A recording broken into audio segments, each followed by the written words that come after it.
Million March లో పాల్గొన్నటువంటి ఉద్యమ కళాకారులందరికీ కూడా మరి అదే విధంగా సామాజిక నేతలు మరి అదే విధంగా ఉద్యమ జేఏసీ నేతలు మరి ఆనాటి ప్రభుత్వంలో మరి 10 ఏళ్ల పాలనలో ఏ విధంగానైతే మిలియన్ మార్చ్ లో పాల్గొన్నారో మరి ఈనాటి ఈ ప్రభుత్వంలో కూడా మన అమరవీరులను తలుచుకోవడానికి విచ్చేసినటువంటి సామాజిక ఉద్యమవేత్తలకు మరి అదే విధంగా ఉద్యమ జేఏసీ నేతలందరికీ మరి అదే విధంగా మరి రాష్ట్రంలో ఉన్నటువంటి మరి ఉద్యమ నిరుద్యోగ కళాకారులందరూ కూడా ఏకమై ఈ రోజు మన అసెంబ్లీ మరి అదే విధంగా గన్ పార్క్ అమరవీరుల సాక్షిగా ఇక్కడికి విచ్చేసినటువంటి ప్రతి ఒక్కరికి ఉద్యమ కళాభివందనాలు తెలియజేస్తూ మరి అన్న ఈ యొక్క ప్రభుత్వం ఏర్పడి సంవత్సరం మీద 12 నెలలు కావస్తా ఉన్నా కూడా మరి నిరుద్యోగ కళాకారుల గురించి మరి ఇంతవరకు మరి గెలిచిన నెల రోజుల వ్యవధిలోనే మరి నిరుద్యోగ కళాకారులకు వెంటనే మరి తెలంగాణ సాంస్కృతిక సారథిలో ఉద్యోగాల కల్పన చేపడతామని చేపట్టి అన్నటువంటి మంత్రులను మరి అదే విధంగా ఆనాటి పిసిసి అధ్యక్షుడుగా ఉన్నటువంటి రేవంత్ రెడ్డి గారు మరి ఈనాటి ప్రజాపాలన తెచ్చుకుని మరి కొట్లాడి తెచ్చుకున్నటువంటి బంగారు తెలంగాణ ప్రజాపాలనలో మరి ఈనాటి ముఖ్యమంత్రి రేవంత్ రెడ్డి గారు మన కళాకారుల యొక్క ఆ గోసను మన ఆవేదనను మరి ఎందుకు నిర్లక్ష్యం చేస్తున్నారు అయ్యా? మరి అమరవీరులందరూ కూడా మరి ఎంతో మంది ఆత్మ బలిదానాల ద్వారా తెచ్చుకున్నటువంటి తెలంగాణ రాష్ట్రంలో మరి ఆనాటి ప్రభుత్వంలో ఉన్నటువంటి మన దొర మరి 10 ఏళ్ల పాలనలో మరి కళాకారులను విస్మరించినాడు. మరి ఆ విధంగా మీరు కూడా ఇవాళ ఈ ఉన్నటువంటి ఉద్యమ నిరుద్యోగ కళాకారులను గుర్తించండి. మరి కళాకారుల యొక్క ఆవేదన గోడును మరి పాట పాడి ఆటలాడి కాలికి గజ్జలు కట్టుకొని గోసి గొంగడేసుకొని ఊరు తిరిగి ఇలా ప్రజాపాలన ప్రభుత్వానికి పట్టం కట్టినటువంటి కళాకారులను మీరు విస్మరించొద్దని మేము ఈ యొక్క అమరవీరుల స్తూపం సాక్షిగా మీ అందరినీ కోరుతా ఉన్నాం.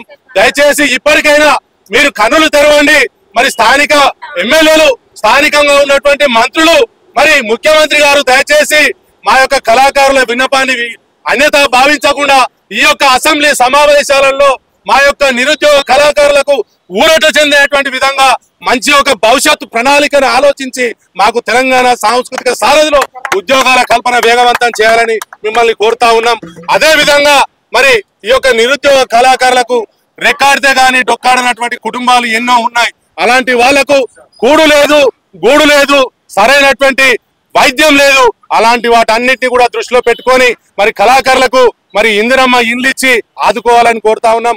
అదే విధంగా ప్రతి ఒక్కటి మరి అందరికీ అందే విధంగా అన్ని ఆలోచించి మరి మా యొక్క కళాకారులను కాపాడుకొని కడుపులో పెట్టుకొని చూసుకునేటువంటి బాధ్యత మరి యొక్క ప్రభుత్వం మీద ఉన్నది. మరి మనం ఎన్నుకున్నటువంటి నాయకులు ఇకనైనా మేలుకొని ఈ కళాకారులకు వన్నె తెచ్చే విధంగా ఈ ప్రభుత్వంలో ప్రజాపాలన ప్రభుత్వంలో పాటకు పట్టం కట్టినటువంటి పెద్దపీట వేసినటువంటి ప్రభుత్వం ఇప్పుడు ఉన్నటువంటి కళాకారులకు మరి మంచి ఆశాభావం వ్యక్తం చేస్తూ సమావేశాలలో మాకు తీపి కబురు అందించే విధంగా ప్రయత్నం చేయాలని కోరుతా ఉన్నాం. లేని పక్షంలో కార్యాచరణ రూపుదాలుస్తాం. అన్ని ఉద్యమ సంఘాలను మరి మేల్కొల్పుతాం.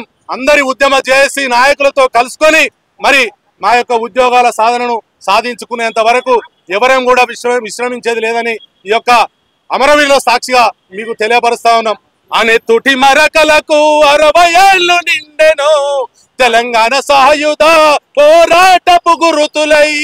అనెత్తుటి మరకలకు 60 ఏళ్ళు నిండెను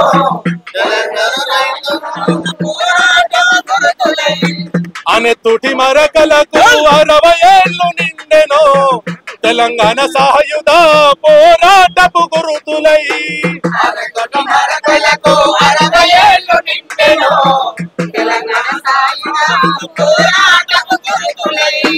నలుగున్నర వేల మరుల త్యాగము అనెత్తుటి మరకలకు 60 ఏళ్ళు నిండెను తెలంగాణ సాయుధ పోరాటపు గురుతులై.